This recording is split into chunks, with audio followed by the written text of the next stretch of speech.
Start presenting.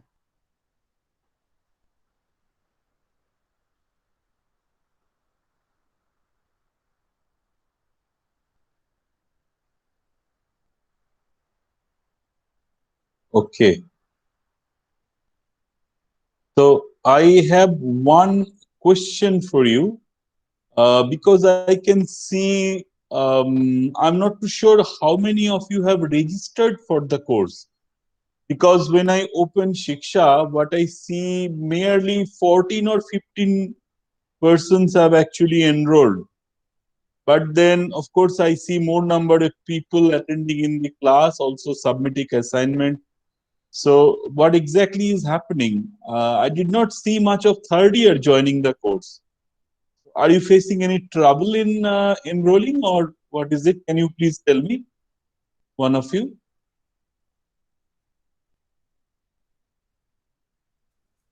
Hi, sir. Yeah. Sir, actually, Shiksha is as we have enrolled we have done the registration, but as the after we have freezed it, Shiksha is pending our registration for this geology of wells. So they have mailed us today that they will sort out by tomorrow. So they will resolve all our pending issues. All right. So that is the reason. Okay, it's a Yes, technical sir. So problem, I but guess after that only you will get email IDs or something like. okay.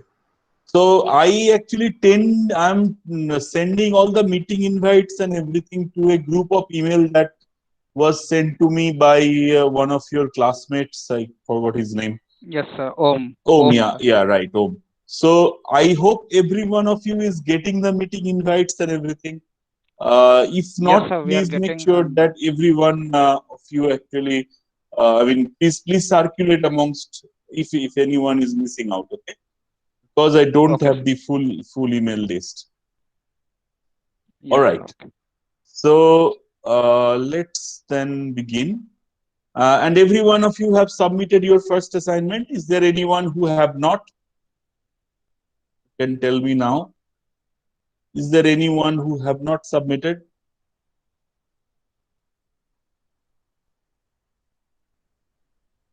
It seems everyone has submitted. Okay, good. All right, so let's begin today's class. Uh, so I hope you could see the online video that the pre-recorded video that I put in the YouTube channel. And we have been discussing about the elements of active petroleum system. We said that the necessary elements for a conventional hydrocarbon systems are source rock, reservoir rock, cap rock, trap, migration pathways, timing, and maturation. Out of which I have talked about source rock in the pre-recorded video. And then I have talked about a bit of the reservoir rock, where I discussed mostly about porosity. I hope you are all up to date with whatever I have discussed so far. So let's continue with the discussion. And So we talked about porosity. And now let us look at the second most important parameter, which is permeability, that defines a reservoir rock. Okay. So what is permeability? Permeability is a measure of the ability of a material, such as rocks, to transmit fluids. Okay. So it might so happen that a rock has porosity, but the pore spaces are not interconnected. They are completely uh, segregated from each other. Okay, they do not have a very good connection. If such connection, if a good connection between pore spaces are not established, then it is very difficult to drain that reservoir. And what do I mean by draining the reservoir? Draining means when you drill a well through that reservoir and you try to pump the hydrocarbon out, the pore spaces must be well connected. Otherwise, fluid from the distant part of the reservoir will not flow to the closest part of the well. Okay, so if I just try to explain that with a simple drawing, what I mean is, suppose this is my reservoir, and of course we said that these are my grains, right? These are my grains.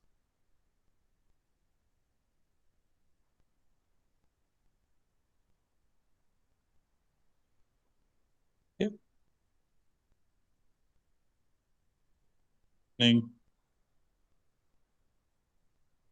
I'm not touching anything. Just a moment, excuse me.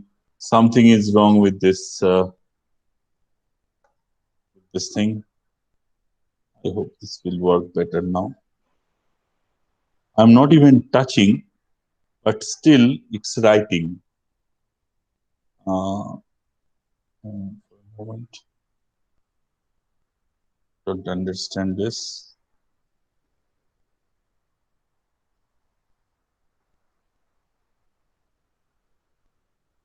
Technical glitch, guys. Just give me 1 second. Sure, I will be able to sort it out. Okay, suppose this is my reservoir and these are my grains, right? So this space essentially is my porosity, right? The space between two grain is my porosity. Okay. And here is where I have drilled my well, right? Now, say for example, I have some fluid here. The fluid will only be able to flow through the reservoir if and only if, these pore spaces are interconnected, right?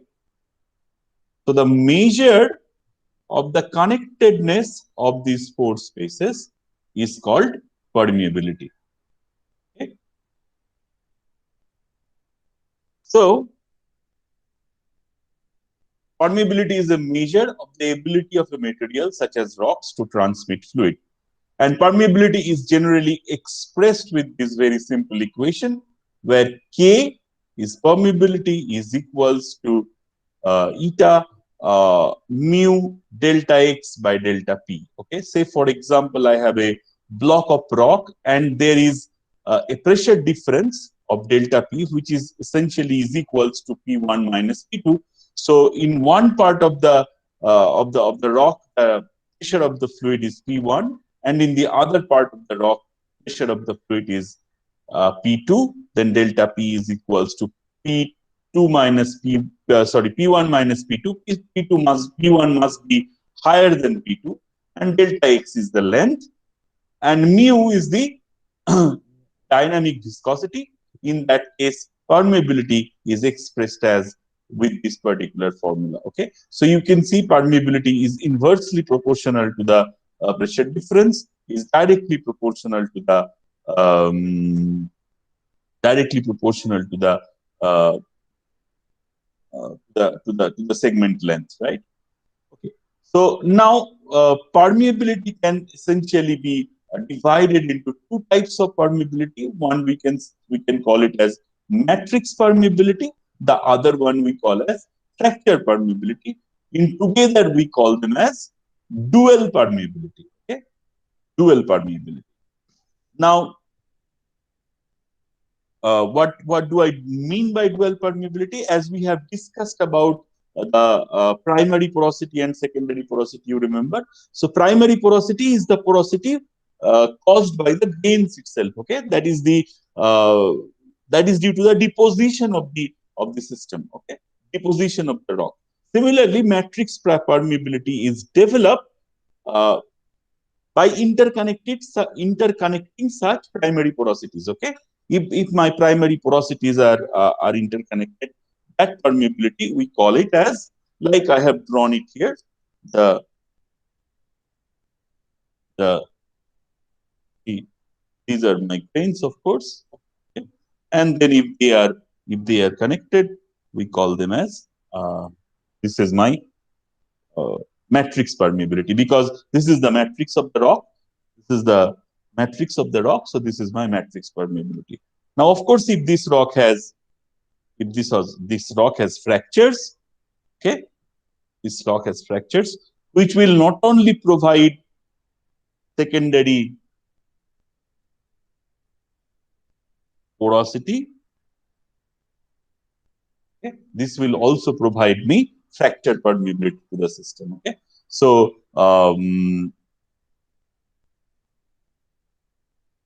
that if a particular so if a particular reservoir has both your matrix permeability and then fracture permeability, we call it a dual permeability system, because both of them actually comes into play. Now, which one will be dominant, which one will be less dominant, will depend on which one is larger. Okay, so if a particular, say for example, I have a tight gas reservoir, the permeability may be in the range of millidarcies or so. Okay, in that case, fracture permeability will be very important while draining that reservoir. Okay, the importance of fracture permeability in that case will be paramount. Okay, but if it is a very high permeability, already the matrix permeability is very high. In that case, of course, fracture permeability will not be that of an importance. Okay, so permeability has a direct relationship with the recoverable volume or dynamic volume. So what is recoverable volume or dynamic volume?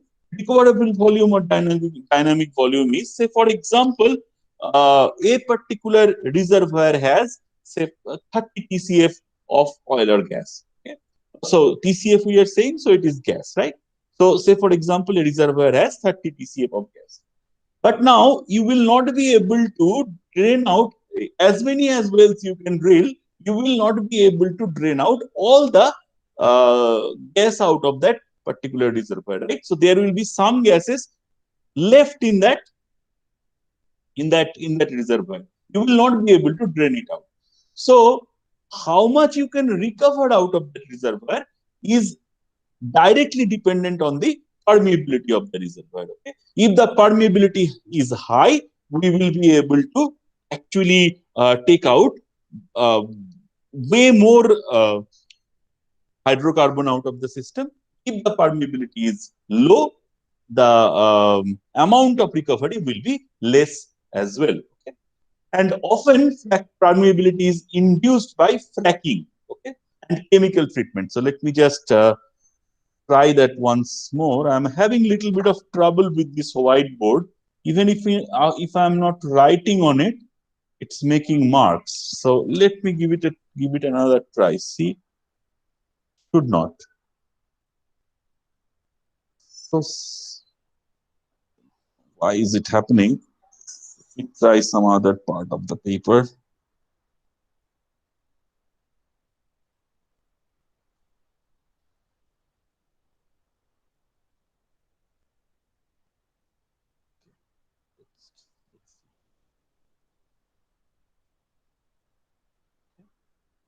Suppose this is my reservoir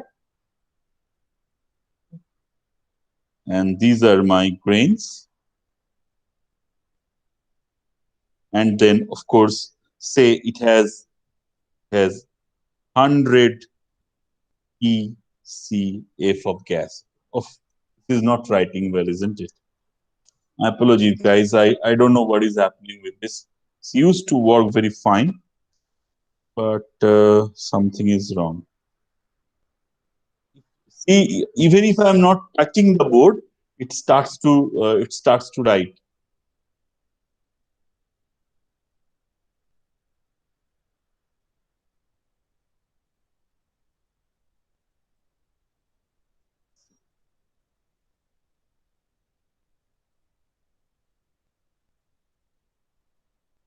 It works better now.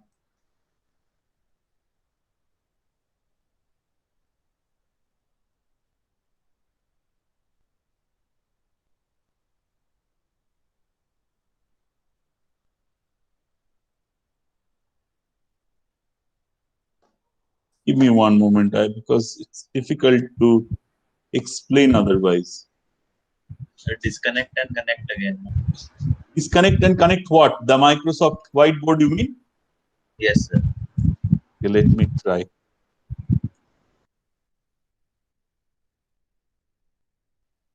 This is like the, glitches in the computer lab when we have problems with the projector. That happens. So we have to bear with this as well, little bit. Let's see.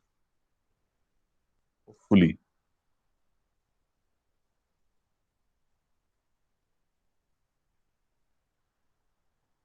And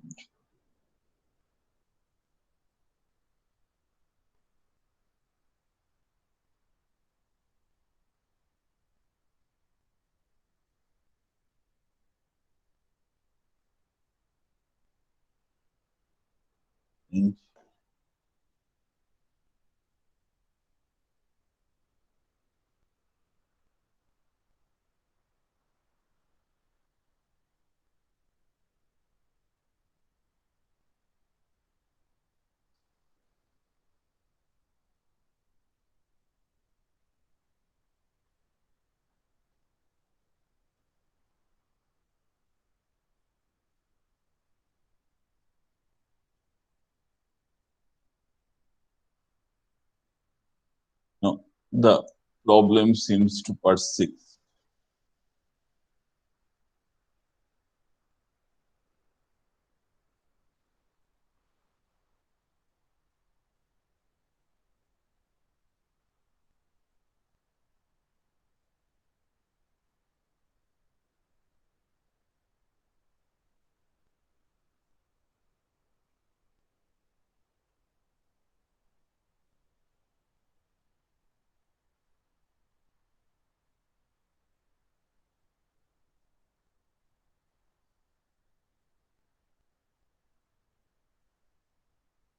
Anyway, something is wrong. My apologies. I will try to sort it out for the next class. Anyway, so as I was saying, permeability has direct relation to the recoverable volume. Okay, and this is sometimes also called UR. UR means ultimate recovery. Okay, just write that one down. What we call as UR. It's a very important word to remember. And this is what we call as ultimate recovery. Okay.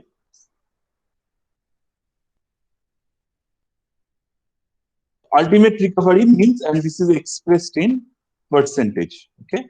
So suppose a particular reservoir has 100 TCF of gas. Okay. And say, for example, UR is 40%. So what does that mean? That we will only be able to take out 40 TCF of gas out of it. Okay. And whether it will be 40%, whether it will be 60%, or whether it will be 80%, that will be highly dependent on the permeability value. Is that clear? Now, the next thing is permeability is directional. Okay. So, if my permeability, if my reservoir is essentially mostly contributed by the matrix permeability, what you observe that permeability in all the directions more or less are same. The vertical permeability is equal to the horizontal permeability in the x direction, is equals to the horizontal permeability in y direction. Okay, is more or less same, and you can express it with a sphere. Okay, but if it is highly dependent on fracture, or fracture permeability actually predominates over matrix permeability, would you observe that the permeability is directional? Okay, say for example, the fractures are directed towards x direction. Okay, the set of the fractures, whatever you observe in that area, is directed towards x direction. So you will observe that the permeability also in the x direction is more. And in that case also you will find that the vertical permeability is different from horizontal permeability. Okay, so in general permeability is directional because it actually determines the flow behavior, right? And flow is directional. So if flow is directional, permeability has to be directional, and it is more directional where fracture permeability plays a more significant role. Okay, but if it is kind of dominated by the matrix permeability, then of course you see it being more isotropic. Okay, it is equal in every direction. Okay, and often permeability is induced by fracking or chemical treatment. Say for example, you find some reservoir rocks where permeability is extremely low. Okay, permeability is extremely low, but in those cases what you try to do, you try to enhance the permeability of the reservoir. And how you enhance the permeability of the reservoir? By inducing fracturing. So by yourself you frack that reservoir. Okay, you frack that reservoir. So what you essentially do, you drill a well, and through that well you try to push water through it. Okay, or some very high dense drilling mud through it. Okay, so once you try to do that, or propane through it. Okay, there are plenty of materials through which you can do fracking. We will discuss about fracking in bit more details later on. But uh, once you frack, what happens? You actually induce secondary permeability or fracture permeability on the already existing low permeable reservoir. Okay? That is something you can do. You can also do chemical treatment. What do you do? Say, for example, you pump some acid into the reservoir. While you pump some acid into the reservoir, what happens? Sometimes within the matrix of the rock there are some carbonates, for example. Okay, so such carbonates gets dissolved. Okay, and once you treat your reservoir with such chemical treatment, what happens? Your permeability is also enhanced. Now, if we put all the discussions that we had around permeability, it defines the flow. Okay, it defines the interconnectedness of the pore space. It is broadly subdivided into matrix permeability and fracture permeability.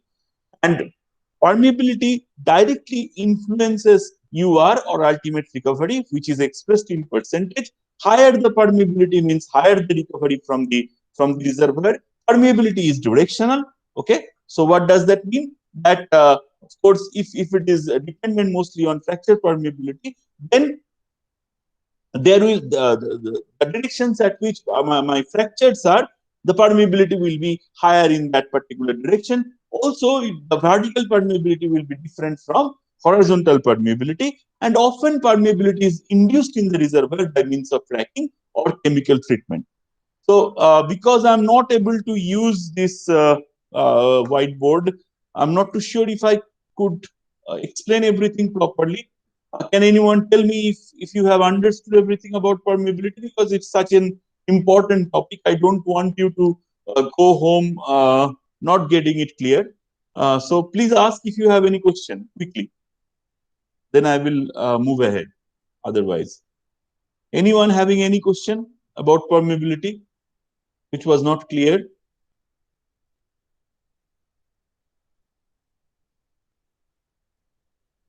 Let's see. Shikta, Shikta, do you have a question? Have you understood what is permeability?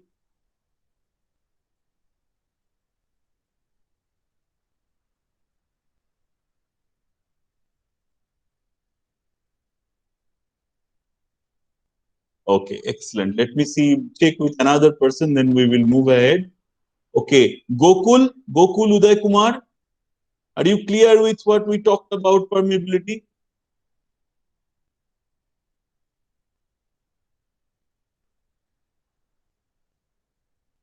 Gokul, I think he is sleeping. Gokul, where are you? Come on. Okay, let's see. Nirul, is it clear for you? What is permeability? What are the different components of permeability? Yes, sir, but I have a question. Yes, Sir, please go ahead. sir, like for suppose a shell reservoir Okay. and we know like it has good porosity and but poor permeability. So But shell doesn't have good porosity. Who told you shell has good porosity? sir, Shell okay, doesn't have good porosity. Shell is extremely fine grained. So okay, shell sir. doesn't have good porosity. It said the porosity is as low as possible. Yeah. Okay, so if so in the shell reservoir, how does that oil and gas get into that pore spaces? Like if you can Well, tell shell that. generally do not act as a reservoir. Okay. Shell Okay, generally sir. act as a reservoir. Sorry, a cap rock and a source rock. Okay. But in there are some special circumstances like I'm sure you have heard about shale gas and shale oil. Yes, sir. In those cases, yes, shale does act as a reservoir. But then in those cases, you do fracking, a lot of fracking. So you Okay, sir. essentially try to enhance the permeability by means of fracking. But we will discuss about shale, and this shale gas. Shale gas is a unconventional reservoir. It's not a conventional reservoir. Okay. So currently we are discussing only about conventional reservoir where we need a source, reservoir, migration pathway, cap rock trap, and so on and so forth that we have discussed. Okay. So shale Okay, is thank you, not sir. a conventional reservoir. No. Okay, sir. So in 9 out of 10 cases, shale will not act as a reservoir. Whenever it Okay, sir. does, you have to enhance the permeability by means of fracking. Okay. Thank you, sir. Anyone else? If not, then let's proceed. So we talked about porosity and permeability.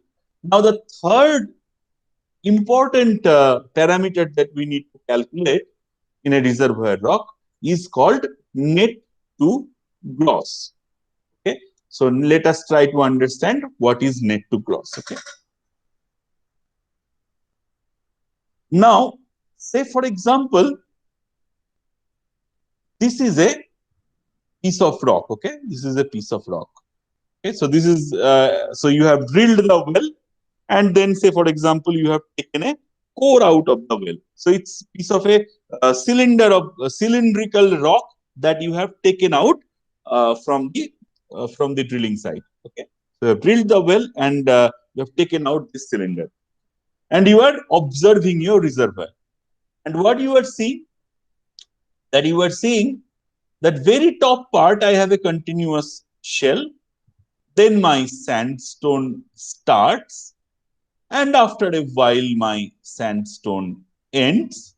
But this sandstone is not continuous. Okay, so here I am seeing it's majorly sandstone, but it's not 100% sandstone. Why it is not 100% sandstone? We, of course, observe that within that sand, there are some streaks of shells, and that happens, as you know, there are some streaks of shells, or there are some layers, which is silty. Now, if I define that from this depth, okay, let us say this is point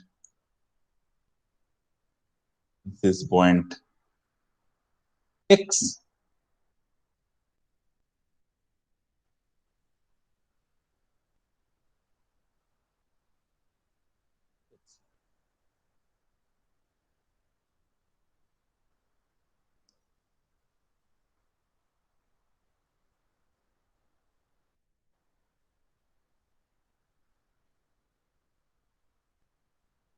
Just a moment. Let me try once more.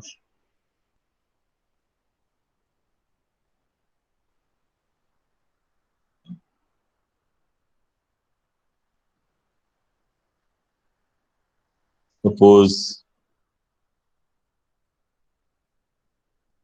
this is my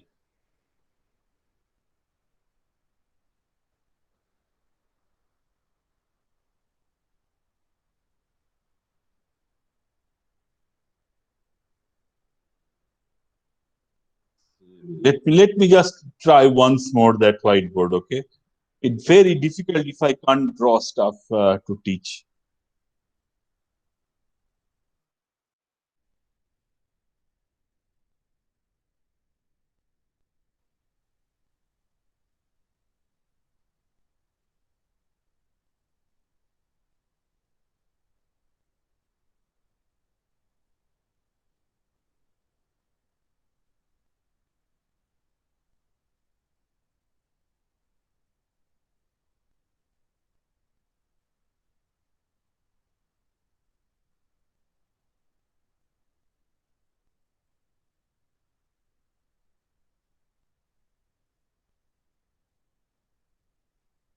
And now this is even not writing. Hang on.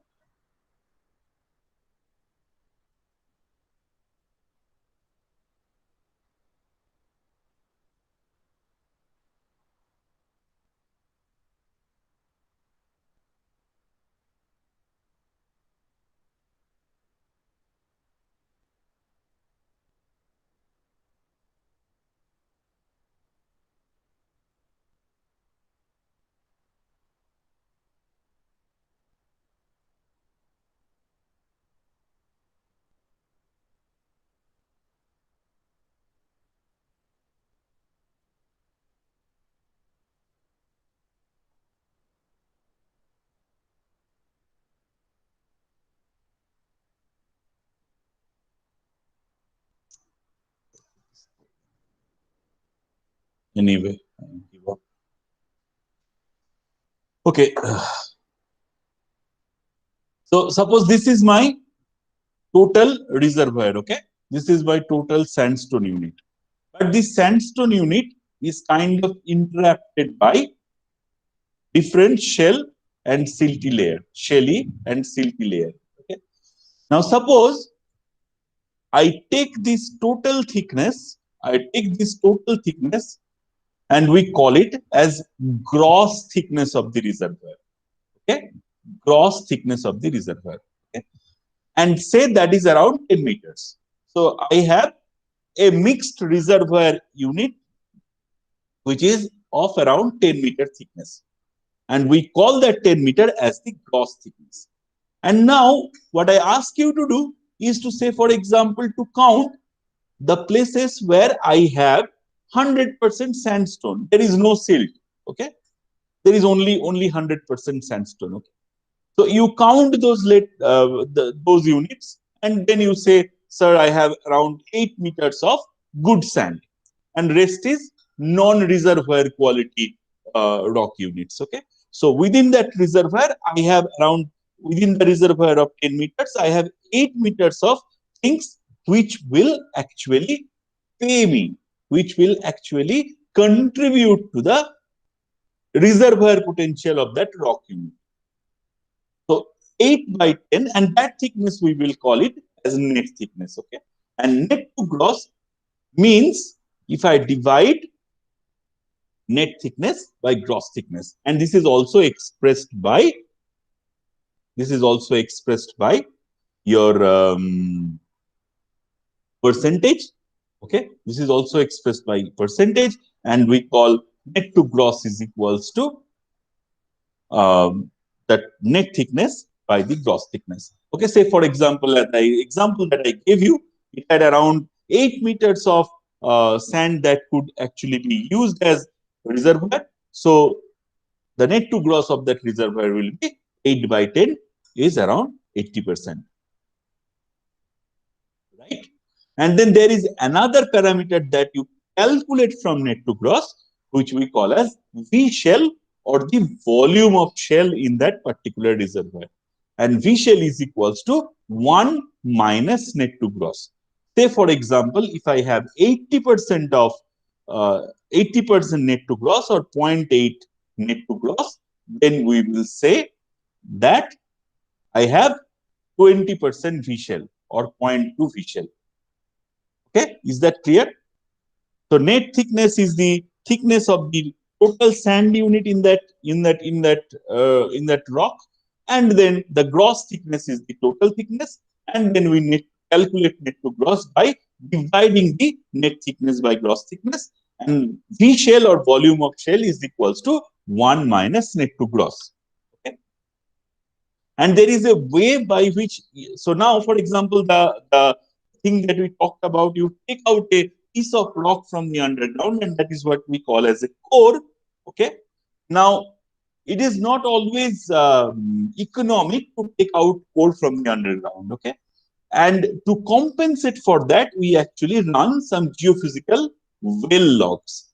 The students who had already done geophysics, they know about well logs. So those who have not taken the geophysics class and currently doing geophysics, you can take help from your friends, from your fourth year friends, and they will help you to, or your fifth year friends who will help you to understand what a well log is. For the time being, remember, through and well, we actually run some sort of probe, okay, and that probe provides you some sort of signal. Okay? In this particular case, we are looking at a particular probe which we call a gamma ray probe. A gamma ray probe, and that provides us some clue about the net to gross. Okay? Now, what a gamma ray probe does, it actually calculates the amount of radiation that is coming out from shale and sandstone. Okay? It calculates the radiation.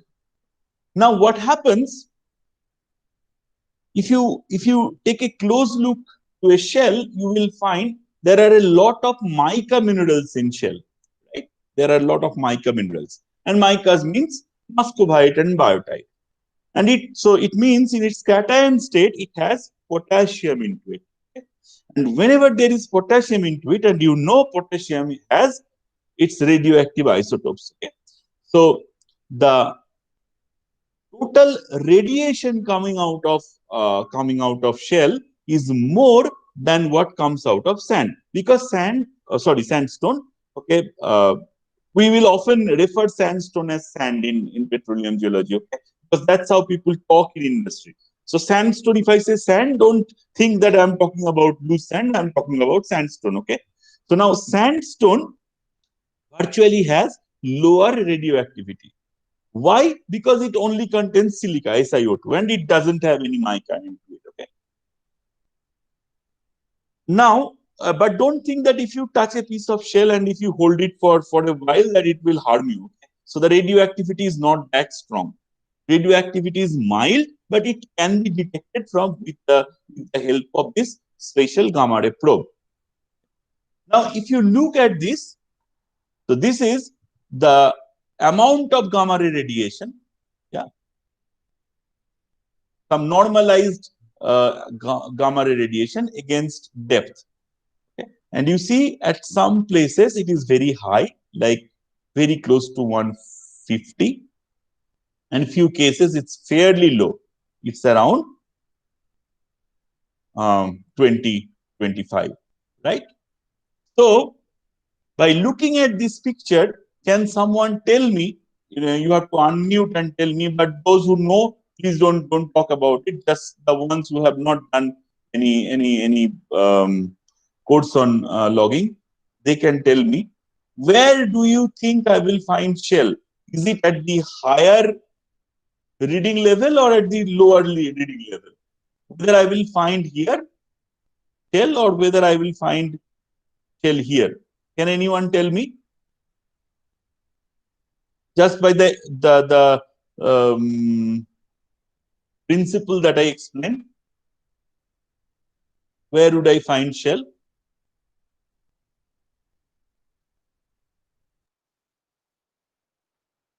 So higher gamma ray corresponds to shell or higher gamma ray corresponds to sandstone? Can someone tell me, please?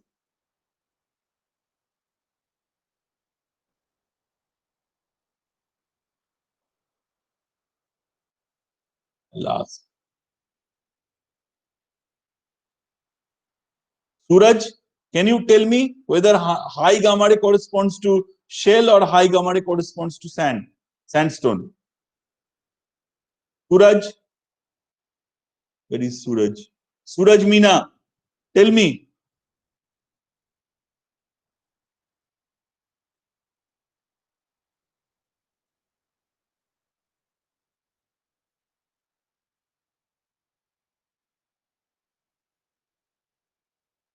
No answer. Jitendra, tell me, high gamma ray corresponds to sandstone or high gamma ray corresponds to shell?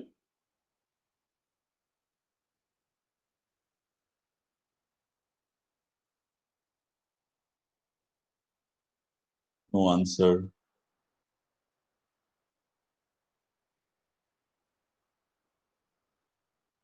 Shell. Okay. So high gamma ray corresponds to shell. At least this much you have got. That is excellent. Now, if I look at this particular picture, what I can observe that these are my areas with shell, very clear cut high gamma ray, and these are the areas with sandstone. So these are my reservoirs, right? These are my reservoirs. Now, what is this shell? This shell will perhaps act as a cap rock, right? Because it is sitting immediately above the sandstone. It is sitting immediately above the reservoir, right? So this is perhaps the cap rock. Now, from this log itself, you can calculate net to gross. Okay. How would you calculate net to gross? So net to gross is essentially, say for example, I ask you to calculate a net to gross at this point. Okay. At this point,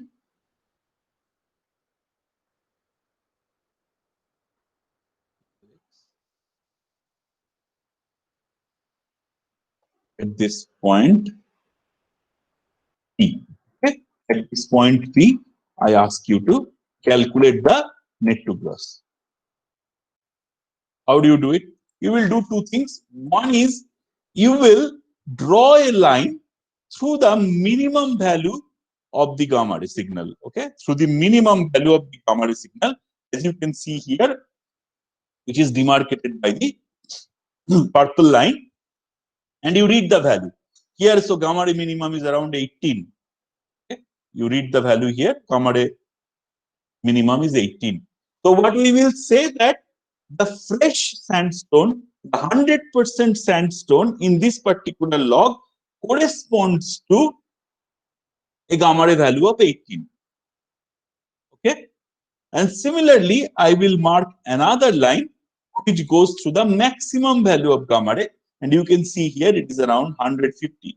And we say that the gamma ray maximum is 150, and that corresponds to 100% of shell. So 100% shell represents gamma ray value of 18, and 100% of shell represents gamma ray value of 150.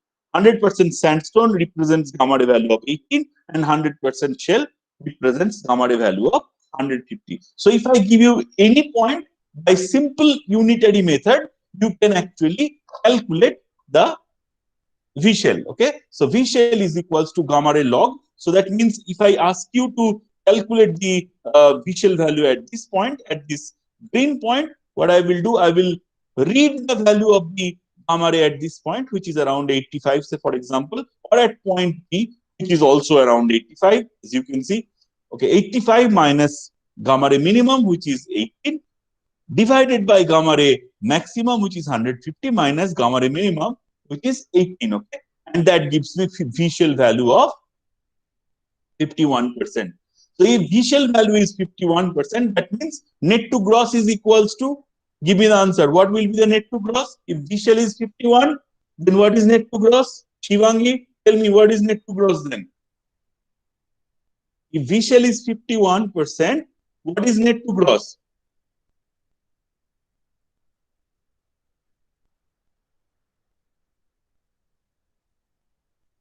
Shivangi, you have to answer me.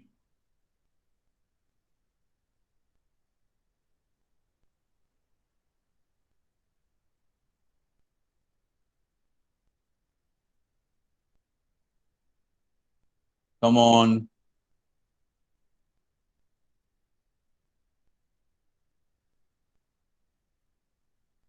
Who can answer? What will be the net to gross then? If V shell is 51%, what will be the net to gross?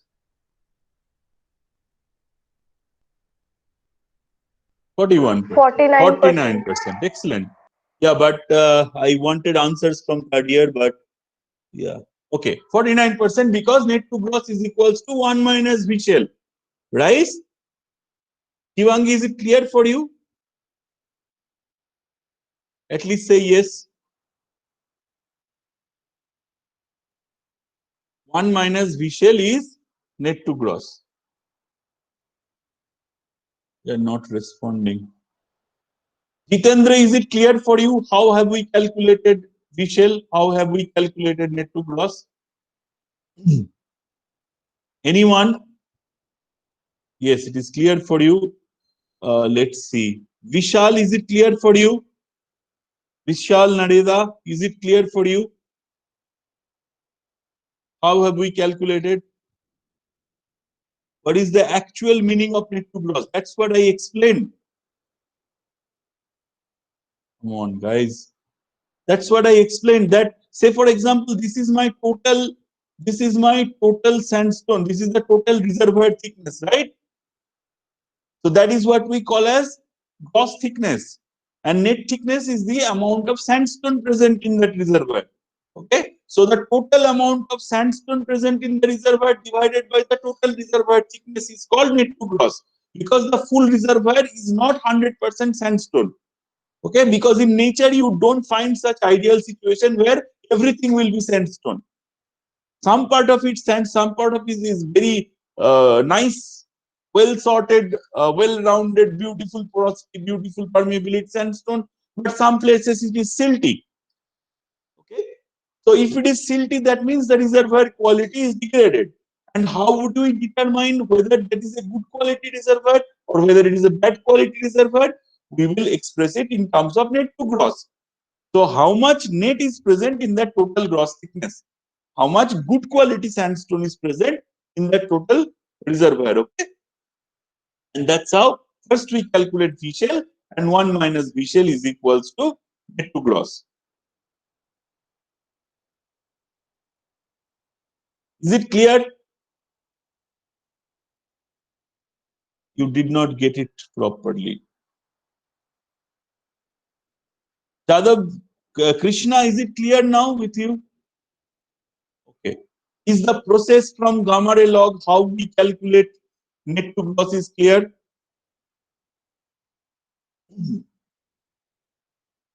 We will come back to this topic once more when we talk about well logging, but for the timing, is it clear how we are calculating net to gross through this probe? Okay, seems that you got it. All right. So what are the properties we have learned so far of the reservoir? We have learned about porosity, and we have learned about permeability, and we have learned about net to gross. Okay.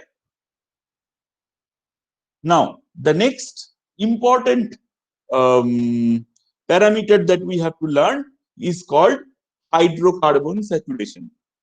Okay, and this is also very, very, very important. Now, what we observe that within the pore space of the reservoir, this is not 100% oil or 100% gas. So if it is filled with oil or gas, it's still not 100%. There is always some part of the porosity is filled with water. Okay, so it might so happen that it is filled with 80% hydrocarbon, oil or gas, and then 20% might be water.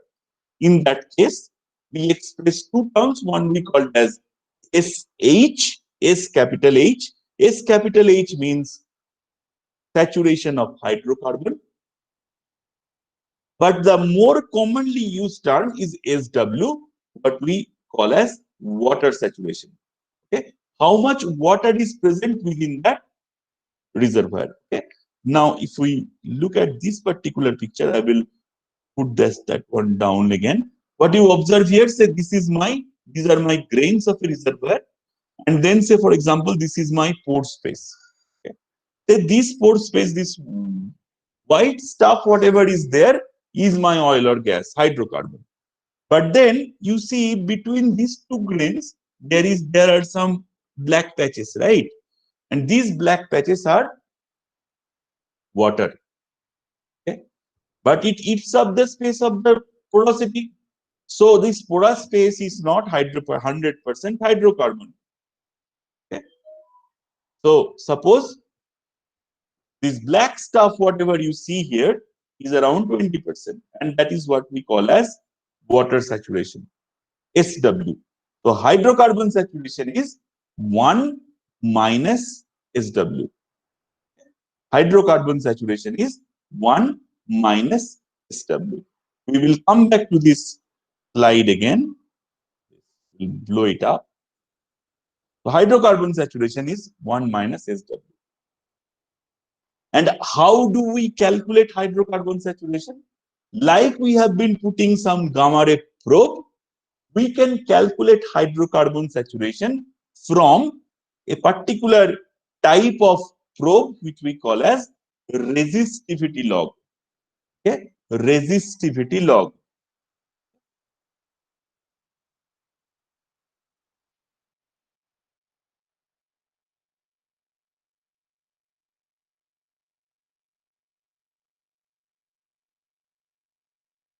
Resistivity is used to calculate hydrocarbon saturation.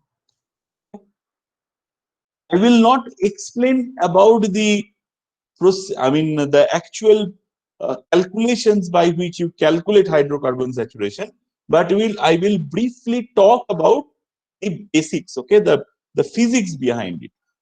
Okay, now answer me one question, students. What is more resistive, hydrocarbon or a water which has a little bit of salt dissolved in it? Which is more resistive? Or which one is more conductive? Hydrocarbon, say for example oil, oil or gas, or I'm giving you, so I have two beakers. In one beaker I have hydrocarbon, say for example oil, and the other beaker which is filled with water, but there is some salt dissolved in it, okay? And what we call as brine. And we talked about it that if there is no hydrocarbon in the upper crust, if the rock is porous and permeable, it must contain some sort of fluid, and the fluid has to be water, right? So the water which has some dissolved salt in it. So which one is more resistive? You have to tell me. Common sense. Hydrocarbon is more resistive. Hydrocarbon is more resistive. And brine is conductive. Excellent. So if I now run a probe that determines resistivity, I would see higher resistivity signal in case of hydrocarbon. Okay. So if I now look at this beautiful resistivity curve, this is my resistivity curve, and we see, so let us first look at this gamma ray curve, and we can see in this gamma ray curve wherever I have higher. You have a question, someone? Someone is unmuted. Neeraj, you have a question?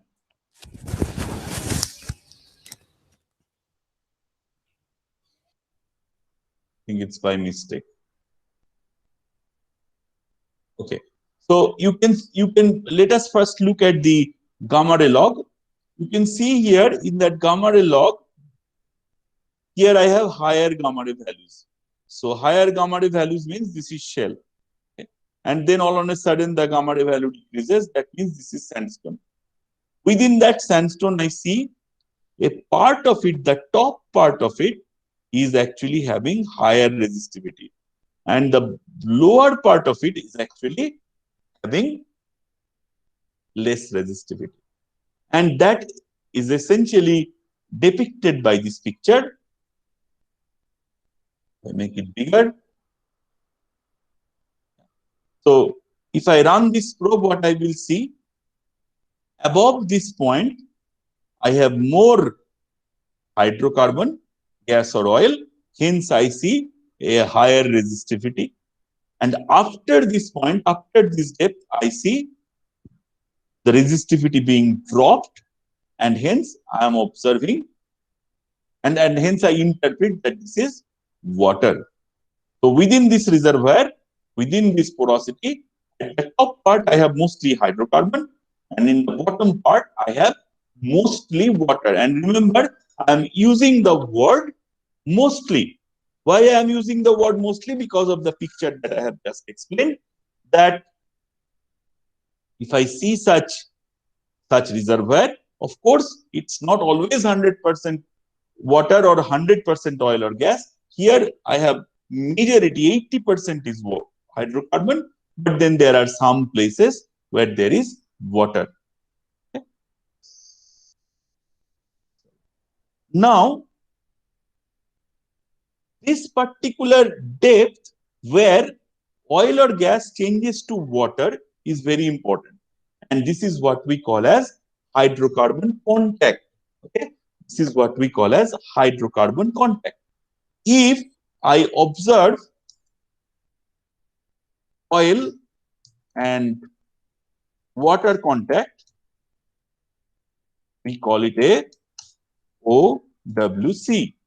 If I find a gas and water contact, we call it a EWC. And if I find a gas and oil contact, it's a EOC. Okay, OWC, GWC, GOC. The first words, but that's how they are essentially referred. Okay. So now here I don't know about the type of the hydrocarbon. So you can simply call it a hydrocarbon contact. And how have I identified that hydrocarbon contact? I have identified that hydrocarbon contact by looking at this particular resistivity probe, and I can see that the resistivity is dropping from the gas or oil leg to the water leg. Okay. But then, of course, in this gas and oil leg, I will also calculate my hydrocarbon saturation, which will be 1 minus SW. Generally, in a particular reservoir, which is from where we will take the gas or water out, gas, the oil out, there the hydrocarbon saturation has to be more than 70 to 80%. Okay. Otherwise, it's non-economic. You will start producing water from the well. The other way you actually try to look for such contact. So mapping this contact in a reservoir, this hydrocarbon contact in a reservoir is very important. So the other way you actually try to map this contact is by looking at pressure data. Okay? And here I have plotted pressure data.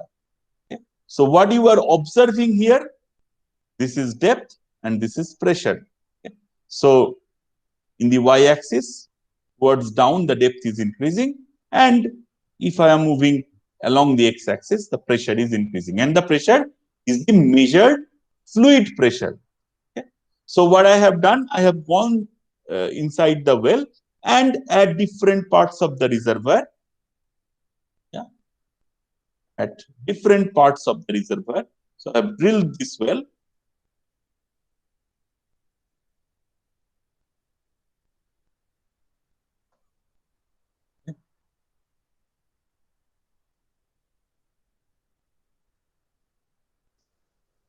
And suppose here is my well, and at different parts at point A, B, C, D, E, F, G, H, at these very points, I have calculated the reservoir. I have sent some probe, and then I have measured the fluid pressure. Okay? And then I have plotted those fluid pressure against depth. And we can see some of the data are falling in a particular gradient, which is around 0.4 psi per feet. And then another set of data, which is around 0.46 psi per feet. So the top part of the data is following one gradient, the bottom part of the data is following another gradient. And you will know soon when we talk about the pressure system that this is essentially the water gradient, and such pressures indicate that this is water, and such pressures indicate that you are in the gas column, okay, in the gas leg. And then wherever they intersect, these trends intersect, that is also your hydrocarbon contact. You can measure your hydrocarbon contact from that. Okay. So that is something we talked about. Now the final thing, so whatever we have calculated net to gross, we have calculated porosity, we have calculated oil saturation. There are two more things that we need to calculate: gross rock volume and BO, which is the gross rock volume is essentially the volume of the rock, and then BO or BG, that is essentially the expansion factor. Expansion factor is what? Say, for example, I have oil or gas at a depth, okay, and then I take it out in the surface. In the surface pressure and temperature for Charles and Boyle's law, it will expand in volume, right? Because it was at a higher pressure. So if I take it out, it will expand in volume. Okay. So you need to multiply gross rock volume, net to gross, porosity, oil saturation multiplied by oil expansion, 1 by oil expansion factor to get the STOIP. And we said what STOIP is: stock tank oil initially in place. So this is the way you calculate the amount of hydrocarbon present in a reservoir. You calculate the total volume of the reservoir, multiply that with net to gross, multiply that with porosity, multiply that with oil saturation, and multiply with the oil expansion factor, and you get your, divide that by your oil expansion factor, and you get your stock tank oil initially in place. Similarly, you calculate GI or gas initially in place, and that is also gross rock volume multiplied by net to gross multiplied by porosity multiplied by gas saturation multiplied by 1 by BG. BG is gas expansion factor. Okay? And then you get the GIF, which is the gross rock volume, gas initially in place.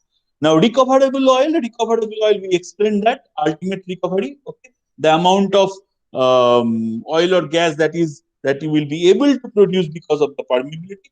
And you see in this the calculation of STOIP or GIF, there is no permeability, okay. So the term permeability essentially comes, and it is hidden in the recovery factor.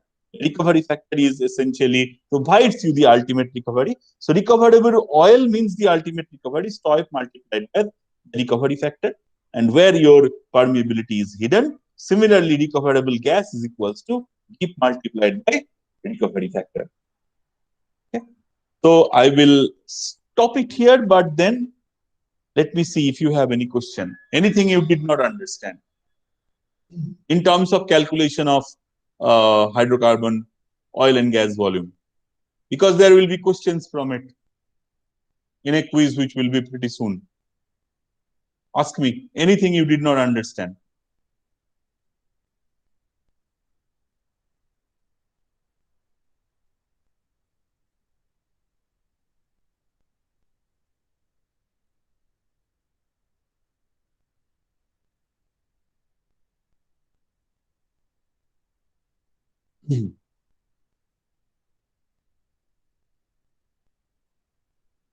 Anyone?